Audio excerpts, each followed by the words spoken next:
December 7th, 1941. A date that will live in infamy. But what if I told you that Pearl Harbor wasn't really a surprise attack? What if the signs were there all along, hidden in plain sight, ignored by the very people whose job it was to protect America? What you're about to discover will fundamentally change how you understand one of the most pivotal moments in American history. The official story says Japan caught America completely off guard with a brilliant sneak attack.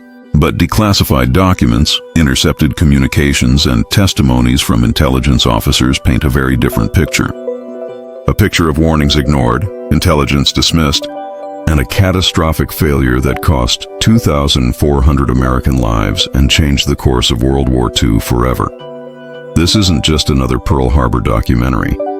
This is the untold story of how America's own intelligence agencies failed so spectacularly that they handed Japan the perfect opportunity to cripple the Pacific Fleet.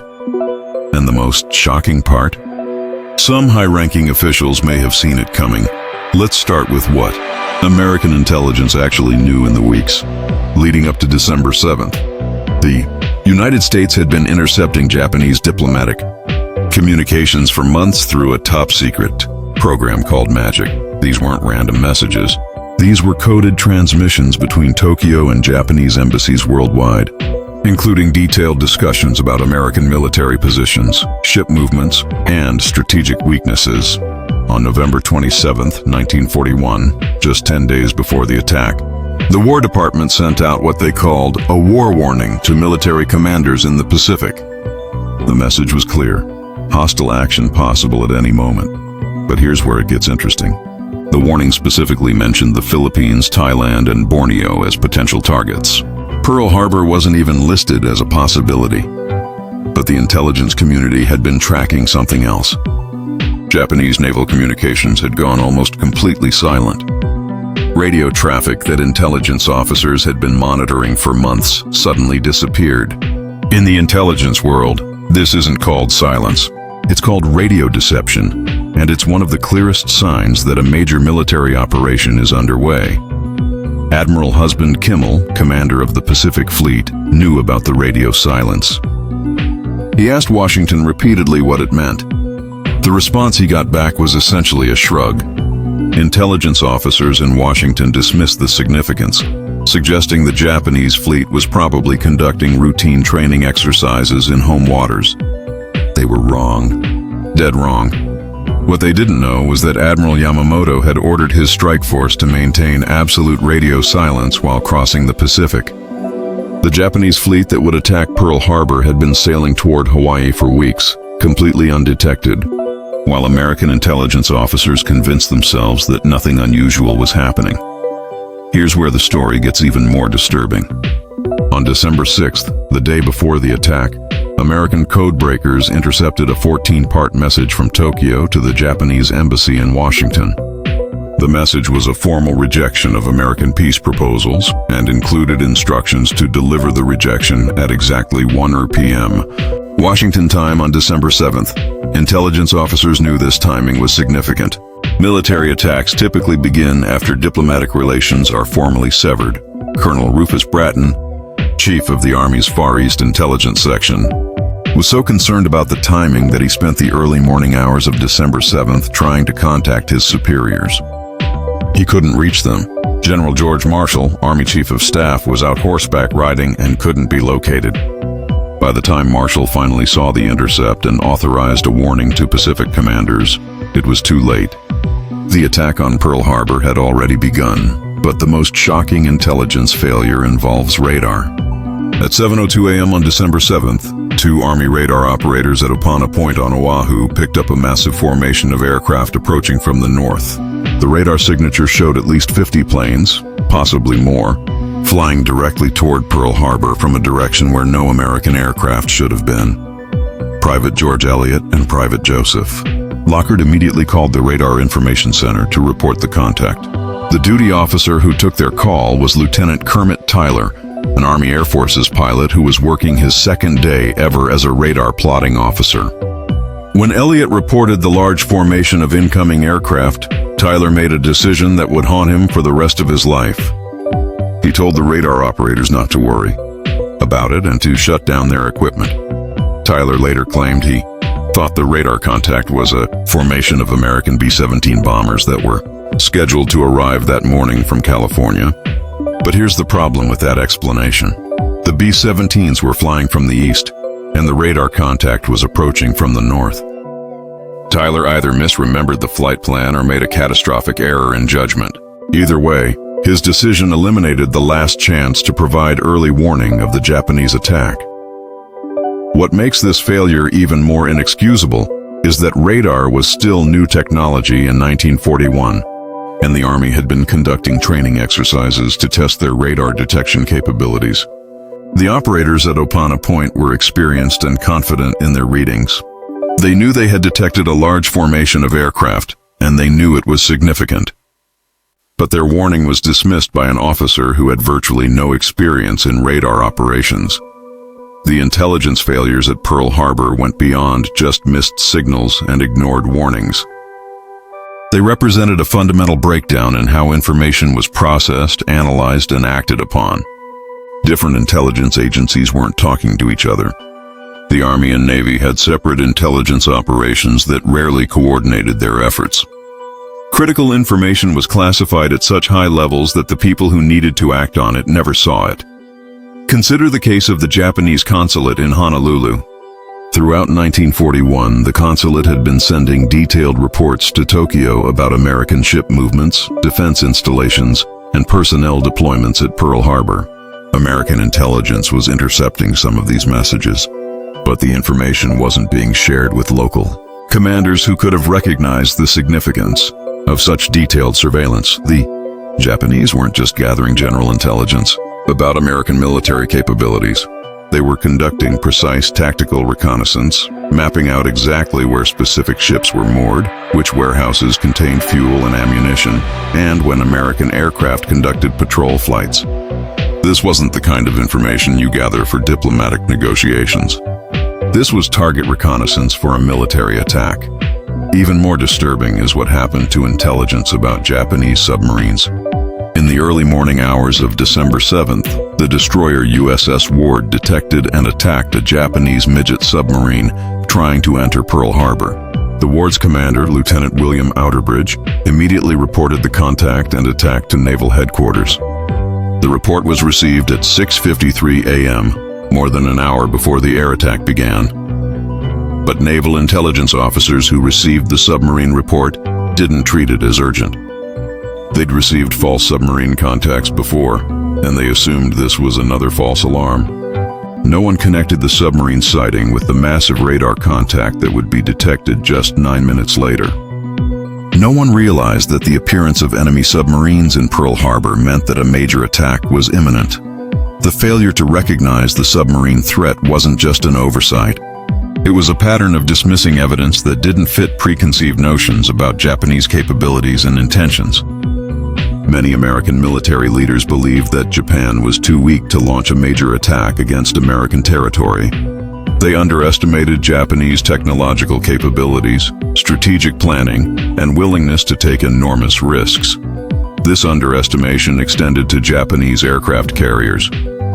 American intelligence knew that Japan had been building a powerful carrier fleet, but they assumed these ships would be used primarily for operations in Southeast Asia. The idea that Japan could successfully coordinate a carrier-based attack across thousands of miles of open ocean was considered unlikely by most American strategists. What they failed to understand was that Admiral Yamamoto had been planning the Pearl Harbor attack for over a year. The Japanese had conducted extensive training exercises, developed specialized equipment for shallow water torpedo attacks, and practiced coordinated strikes against defended harbors. The attack on Pearl Harbor wasn't a desperate gamble. It was a carefully orchestrated military operation based on months of preparation and intelligence gathering. The most controversial aspect of the Pearl Harbor intelligence failures involves the question of whether President Roosevelt and other high-ranking officials knew about the attack in advance and allowed it to happen to justify American entry into World War II. Conspiracy theorists have argued for decades that Roosevelt sacrificed the Pacific Fleet to overcome American isolationist sentiment and unite the country behind the war effort. While there's no credible evidence to support this conspiracy theory, the questions it raises about intelligence failures are legitimate. How could American intelligence intercept Japanese diplomatic communications for months, track Japanese naval movements across the Pacific, and receive multiple warnings about impending military action, yet still be caught completely off guard by the Pearl Harbor attack? The answer lies in a phenomenon intelligence analysts call signal versus noise.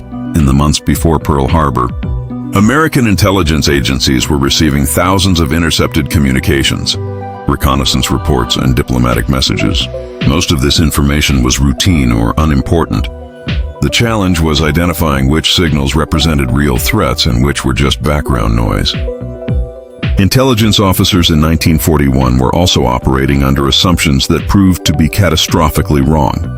They assumed Japan would strike first at the Philippines or Southeast Asia because these targets were closer to Japanese bases and offered more strategic value. They assumed Japan wouldn't risk attacking Pearl Harbor because it would guarantee American entry into the war. They assumed Japanese technology and strategic planning capabilities were inferior to American capabilities. Every one of these assumptions was wrong, and these wrong assumptions filtered how intelligence was interpreted and acted upon. When radar operators detected incoming aircraft, officers assumed they were American planes because Japanese planes couldn't possibly reach Hawaii. When submarines were detected in Pearl Harbor, officers assumed they were false contacts because Japanese submarines couldn't possibly penetrate American defenses. The Pearl Harbor attack succeeded not because American intelligence agencies failed to collect information about Japanese intentions and capabilities. They succeeded in collecting plenty of information. The attack succeeded because American decision-makers failed to properly analyze, coordinate, and act upon the intelligence they had collected. In the aftermath of Pearl Harbor, multiple investigations were conducted to determine what went wrong and who was responsible. 8 separate inquiries were held between 1941 and 1946, including a joint congressional investigation that produced 40 volumes of testimony and evidence. The conclusions were consistent. The attack could have been prevented if intelligence had been properly handled and appropriate defensive measures had been taken. Admiral Kimmel and General Walter Short, the Army commander in Hawaii, were both relieved of their commands and blamed for failing to prepare adequate defenses. But later investigations revealed that they had been kept in the dark about crucial intelligence that might have changed their defensive preparations. They were scapegoats for systemic failures that extended far beyond their individual responsibilities. The intelligence failures at Pearl Harbor led to fundamental changes in how America processes and acts upon intelligence information. The creation of the CIA in 1947 was a direct result of lessons learned from Pearl Harbor about the need for centralized intelligence coordination. The development of the modern intelligence community, with its emphasis on information sharing and joint analysis, grew out of the recognition that the Pearl Harbor disaster could have been prevented with better intelligence management. But perhaps the most important lesson of Pearl Harbor isn't about intelligence failures or military preparedness. It's about the danger of assumptions and overconfidence in national security planning. American leaders in 1941 convinced themselves that Japan wouldn't dare attack Pearl Harbor because such an attack would be too risky, too difficult, and too destructive to Japanese interests. They were right about the consequences.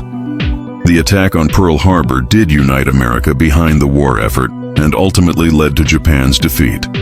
But they were catastrophically wrong about Japanese willingness to take enormous risks to achieve their strategic objectives. The same overconfidence and assumption-making that led to Pearl Harbor has contributed to intelligence failures in every generation since, from the Bay of Pigs to 9/11 to the failure to predict the collapse of the Soviet Union. The men who died at Pearl Harbor on December 7, 1941, didn't die because America lacked the intelligence to prevent the attack. They died because America lacked the wisdom to act on the intelligence it possessed. That's a lesson that remains relevant today. As America faces new threats from adversaries who may be more willing than we assume to take risks that seem irrational from our perspective, The attack on Pearl Harbor wasn't inevitable, and it wasn't an intelligence success for Japan, as much as it was an intelligence failure for America. The signals were there, the warnings were clear. The capability to prevent disaster existed. What was missing was the organizational competence, analytical rigor, and decision-making courage to connect the dots and take appropriate action. That's the real tragedy of Pearl Harbor. Not that America was attacked by a superior enemy, but that America was attacked because it failed to use the tools and information it already possessed to defend itself. The 2,400 Americans who died that Sunday morning in Hawaii paid the ultimate price for failures in Washington they had no power to prevent or correct. This is why the story of Pearl Harbor intelligence failures matters today. Because the same organizational dysfunction, analytical overconfidence, and decision-making paralysis that made December 7th possible still exist in government agencies and military commands around the world. The technology has changed, but the human factors that led to disaster at Pearl Harbor haven't changed nearly enough. Remember Pearl Harbor not just as a call for military preparedness, but as a warning about the dangers of intelligence failure in democratic societies. The price of freedom isn't just eternal vigilance, it's eternal competence in analyzing threats, sharing information, and taking decisive action to protect the people who depend on their government to keep them safe.